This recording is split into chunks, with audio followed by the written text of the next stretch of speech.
Hi everyone, welcome out to the Dice Tower. My name is Chris. Today I'm going to be looking at the Between Two Castles of Mad King Ludwig expansion, Secrets and Soirees. This is going to be a review of the general play for 2 to 8 players. This includes an 8th player optional way that you can play and components necessary for that, but also includes a 2 different, actually, solo Automa rules. So I'm going to do that in a separate video. You can go and watch that if you want to see how it plays solo, but let's check out the game.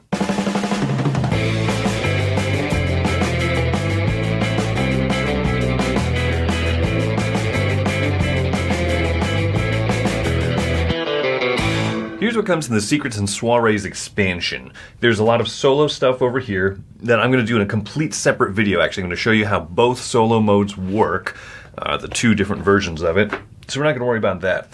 There's new player aids, which is useful because there's 2 new building types that we'll cover. There's also a new scoring pad because of the new building types. So what are the 2? Well, this is these are the activity rooms. You can see how these score is that you get 1 point per adjacent tile orthogonal, up, down, left, right, of a specific of any type. It doesn't even have to be specific, as long as anything are on the 4 sides of it. However, you will drop all those points immediately down to only 1 point if there is a certain type of room next to it. So depending on which tile it is, there's a few different types of rooms that these don't want to be near.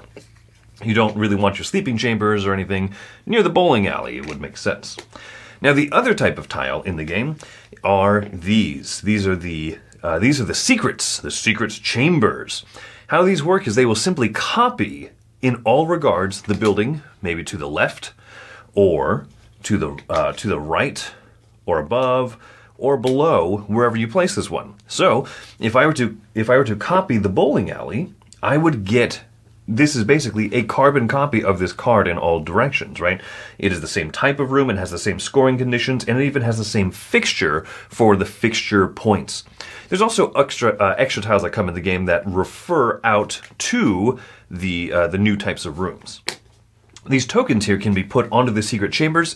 They're optional, they're a reminder, and there's plenty of them, right? But hey, this secret chamber, if you want a reminder that it's actually an activity music-themed room, then you can put the little lute onto it. Or if it were to copy, say, a food room, you could put the little food room token onto it. Just a simple reminder, because these do count towards having 3 of a kind to get bonuses and everything. You see that this comes in its own game tray with a bunch of extra tiles.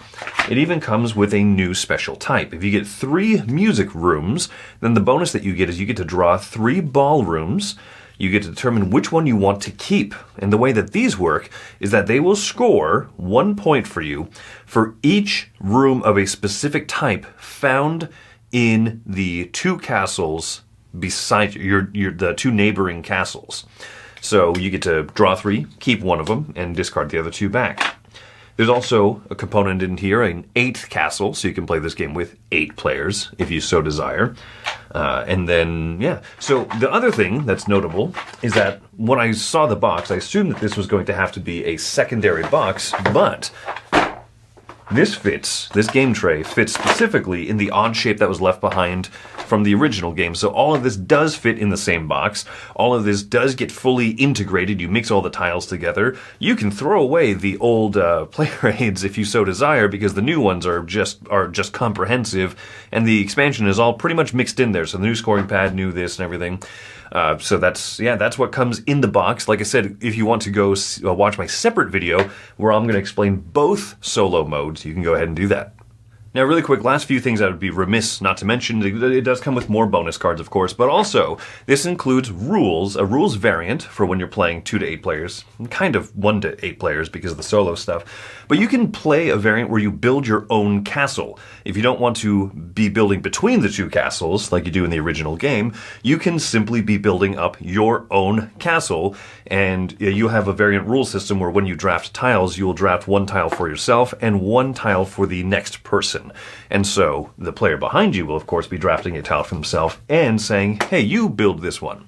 And then you simply will build up 2 tiles in front of you per turn, as per the normal game, but 1 you choose yourself and then 1 is tossed your way. You do the draft that way, and then you only score up your own individual castle and see who has the most points. So that's the alternative.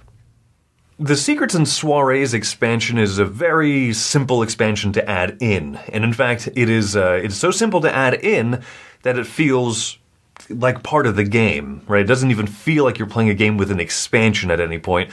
Also, it's very hard to pull out. So when I did this overview and I showed off the components, I had to really dig through all the tiles. They're not marked with like a special symbol or anything that says, oh, expansion tile in the corner.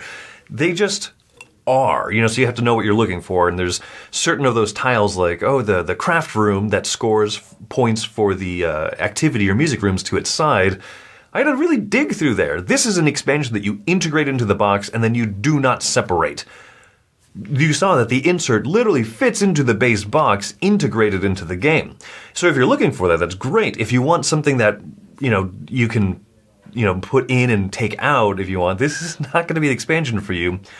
But the good news is that if you are a fan of the base game, this is going to just fit in so smoothly that you'll never play without it, right? And I think that's kind of what Stonemaier Games is leaning into. If you like the game enough to buy an expansion for it, you're just going to appreciate what's in here. I really like those secret chambers, those ones that let you just copy something to the sides. What a neat idea, right? And that kind of helps compensate for when you're looking for that third food room, but there's just not a food room getting passed to you. If you get a secret chamber, you can try and make that work. Now, the arrows point in different directions, so you might not, oh, I only got one that points up, I need one that points left or right or something. It's not perfect, but I do like that it gives you a little bit more flexibility. I like that it copies certain things because certain tiles score for the feature that's on that tile, but it only scores for the tiles adjacent to it. So you copy something next to it and they just kind of symbiosis off of each other. I think that's neat. The activity rooms just feel like a nether tile. There's nothing really special to them. It's just another type and color of room. They're fine. Having the extra throne room, being able to play up to 8 people, maybe you've got a table that fits that. I don't know. Maybe there's some great game groups out there. There's some 8-player game groups, so cool, I guess, right? It does nothing for me. I really like this one, though. I like the base game a lot. I would probably give the base game like an 8 or so, and so this expansion folds right into it. Great. I'm never going to pull it out of it. I've taught this expansion into the base game, taught it to somebody brand new, and they didn't struggle with it. Maybe there's just, if you're using this as kind of a gateway-ish game teacher, more of an approachable game or an earlier game for somebody, maybe you'd say, oh, this would be smoother without those 2 extra types of rooms, but there's very few scenarios where I think, this wouldn't really work for that situation. I think I think overall, as an expansion, it's good. I'm going to be giving this expansion a 7, just because I like it. Every time I play the game, it's now woven into this copy, and so I'm not going to play without it. I do wish maybe it had a little bit more pizzazz or something to it, or added something else, but, I can't complain with the fact that it's just a solid, competent, good expansion. It does take away one thing. This is, I think, why I'm kind of marking it down to a 7, is it takes away the tension for me of those sleeping tiles, the sleeping chamber ones, the blue ones, that you can score 4 points if you get 6 different colored rooms in your castle. That's harder to do in the base game when you don't have an extra room type. Now that you have an extra room type in the game, it's almost an obvious choice every time you get one of those. And I'm going to take nearly every sleeping chamber, the blue rooms that I can get, because 4 points is just good, nearly guaranteed points. I think that's maybe my biggest negative, is that it makes that diversity of tiles really easy to get. But I don't have anything else really negative to say about this. I like it. It's good. Go check out my other video if you want to see my thoughts on the solo play of the game. So that's the Secrets and Soirees expansion for Between Two Castles of Mad King Ludwig. My name is Chris. Thanks for coming by the Dice Tower. Have a great day.